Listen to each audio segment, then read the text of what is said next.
Selamat malam semuanya. Sebelumnya perkenalkan saya Alexander Laurentius dengan NPM 231506113. Pada kesempatan kali ini saya akan menjelaskan pengimplementasian dari salah satu teknik AI. Di sini saya akan mengambil learning dengan judul klasifikasi gambar hewan dengan algoritma Key Nearest Neighbors atau KNN. Untuk teknik AI-nya saya mengambil learning untuk algoritmanya. Di sini saya menggunakan supervised learning. Salah satunya yaitu KNN atau Key Nearest Neighbors, yaitu algoritma klasifikasi berbasis instance yang menentukan kelas dari data uji berdasarkan jarak terdekat ke tetangga terdekat dalam data latih. Untuk gambar direpresentasikan tiap gambar sebagai vektor fitur. Misalnya itu data dari nilai pixel. Dalam kasus ini, KNN digunakan untuk mengenali jenis hewan dari gambar, misalnya anjing, kucing, ayam, dan lain-lain, berdasarkan dataset gambar yang telah dilabeli sesuai folder. Di sini saya langsung saja menjelaskan kode programnya. Pertama-tama itu ada import OS, di mana import OS ini import library yang digunakan untuk mengakses directory dan file. Selanjutnya ada import CV2. Di sini tuh library yang digunakan untuk membaca dan mengubah ukuran gambar. Selanjutnya ada import numpy snp. Di sini tuh library yang digunakan untuk manipulasi array numerik. Di sini np ini untuk sebagai singkatan saja. Jadi numpy ini disingkat sebagai np untuk memudahkan penulisan. Selanjutnya ada import random.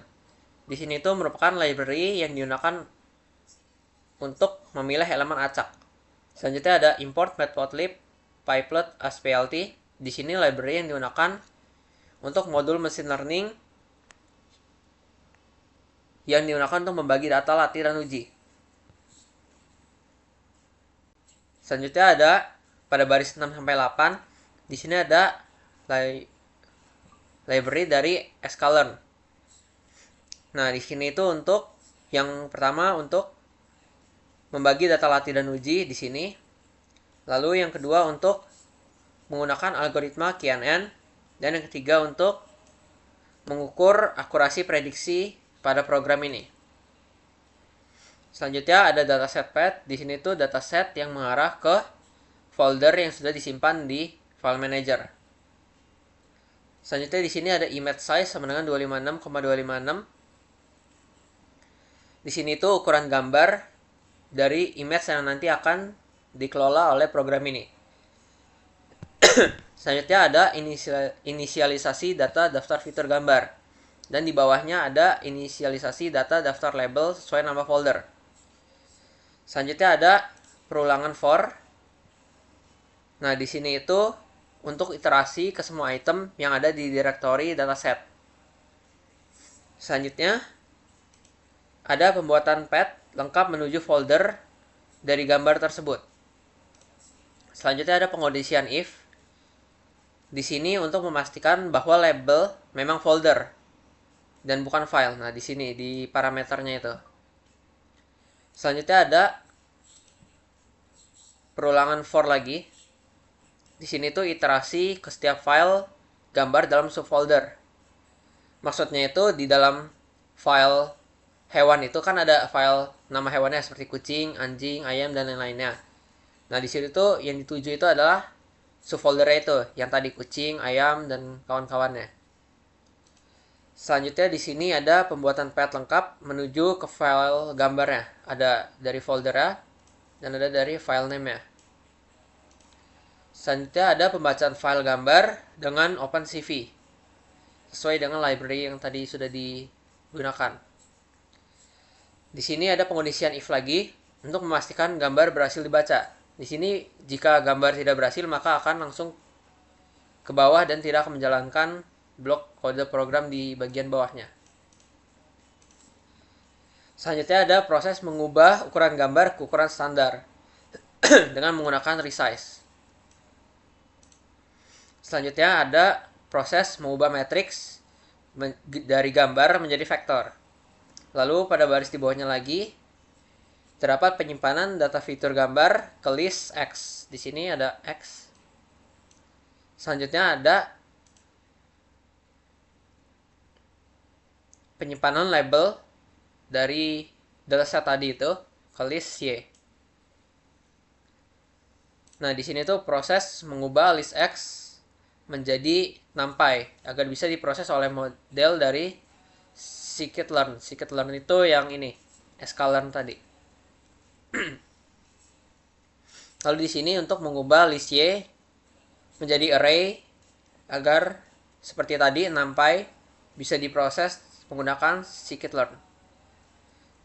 Selanjutnya di sini ada proses split data menjadi data latih dan uji. Di sini dipisah-pisah datanya jadi xtrain, xtest, ytrain, ytest. Lalu selanjutnya ada pembuatan objek model dari KNN dari pustaka sklearn tadi. Nah, n neighbors sama dengan 3 di sini itu berarti model akan mempertimbangkan 3 tetangga terdekat untuk menentukan kelas suatu gambar. Selanjutnya di sini ada pelatihan model KNN menggunakan data latih. Di bawahnya ada penggunaan model KNN yang sudah dilatih untuk memprediksi label dari data uji.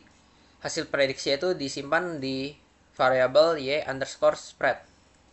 Spread ini disingkat dari prediction. Terus di sini ada output dengan menggunakan print akurasi model, lalu diambil nilai akurasi skornya. Lalu di bawahnya lagi ada pembuatan list dengan namanya all images yang berisi tuple seperti label dan path ke file gambar. Selanjutnya ada proses untuk menghasilkan daftar nama folder dalam direktori dataset. Selanjutnya lagi ada proses menggabungkan path utama dengan nama folder. Lalu di bawahnya ini ada pemilihan satu gambar secara acak. Kan dari data file itu ada banyak, jadi dipilih satu gambar secara acak untuk ditebak, diprediksi itu gambarnya benar atau salah. Selanjutnya ada pembacaan gambar acak dari path-nya dengan menggunakan di sini ada random image path. Selanjutnya lagi ada pengubahan format warna dari BGR ke RGB untuk tampilan pada Matplotlib. Selanjutnya lagi ada proses pengubahan ukuran gambar menjadi 256 pixel dikali 256 pixel. Di bawahnya ada proses pengubahan gambar menjadi vektor satu dimensi, lalu membentuknya menjadi array 2 dimensi untuk prediksi dari gambar yang dipilih tadi. Di bawahnya lagi ada proses melakukan prediksi label menggunakan model KNN. Lalu pada 4 baris terakhir ini merupakan proses untuk menampilkan gambar ya. Yang pertama ini di sini untuk menampilkan gambar acak yang sudah dipilih dengan warna RGB. Selanjutnya di sini untuk menampilkan judulnya di atas gambar. Di situ ada aslinya itu nama gambarnya itu apa, terus prediksi dari program ini mengenai gambar itu. Selanjutnya di sini ada proses menyembunyikan garis sumbu agar tampilan gambar lebih bersih. Dan di akhir sini untuk menampilkan hasil akhir visualisasi gambar dengan Matplotlib. Di sini bisa langsung di-run saja.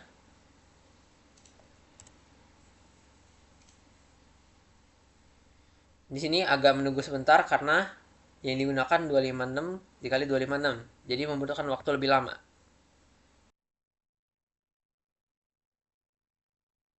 Nah, di sini sudah muncul. Di sini merupakan gambarnya. Nah, di sini tuh asli. Jadi dari gambar ini merupakan gambar unta. Dan prediksinya itu juga merupakan unta. Jadi program ini bisa menampilkan prediksi sesuai dengan data aslinya.